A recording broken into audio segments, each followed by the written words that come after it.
أعوذ بالله من الشيطان الرجيم فلا وربك لا يؤمنون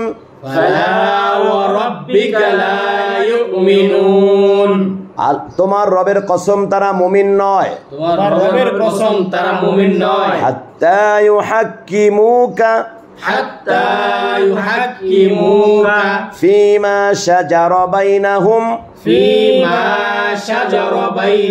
হাত্তা মানে ততক্ষণ না যতক্ষণ না ইউহাক্কিমুকা তোমাকে তারা বিচারক বানাবে ফীমা মানে মধ্যে উহার মধ্যে শাজারা মানে ঝগড়া মতবিরোধ বাইনাহুম মানে তাদের মাঝে তাদের ঝগড়ার মাঝে ঝগড়া মীমাংসার জন্য যতক্ষণ না তারা তোমাকে বিচারক না বানাবে ততক্ষণ তারা তোমার রবের কসম মুমিন নয়।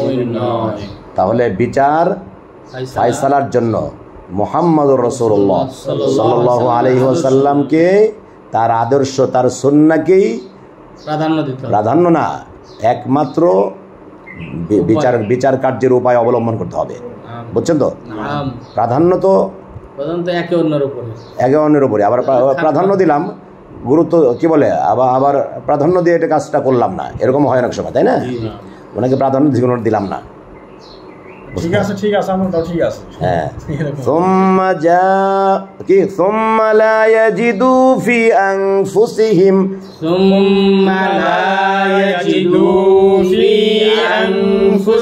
হারাজা পর্যন্ত বাক্য। হ্যাঁ সুম্মা লা ইয়াজিদু ফি আনফুসিহিম হারাজা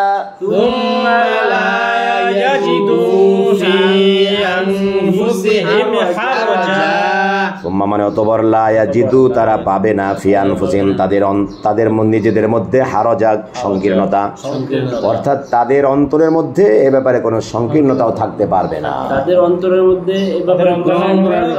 সুন্নাহকে যে সে বিচার ফায়সালাকারী হিসেবে মানলো এতে কোনো অন্তরের মধ্যে কোনো সংকীর্ণতাও থাকতে পারবে না। সন্তুষ্ট চিত্তে হ্যাঁ প্রাণান্ত পরের কথা বুঝছেন।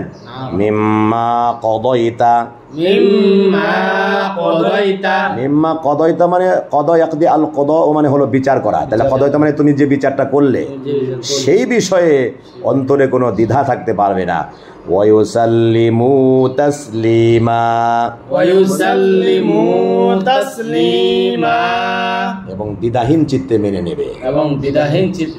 তাহলে অন্তরের মধ্যে সংকীর্ণতা না রেখে দ্বিধাহীন চিত্তে মেনে নেবে নবী সাল্লাল্লাহু আলাইহি ওয়াসাল্লামের রায়কে। বুঝছেন? তাইলে তারা মুমিন, নইলে তারা মুমিন নয়।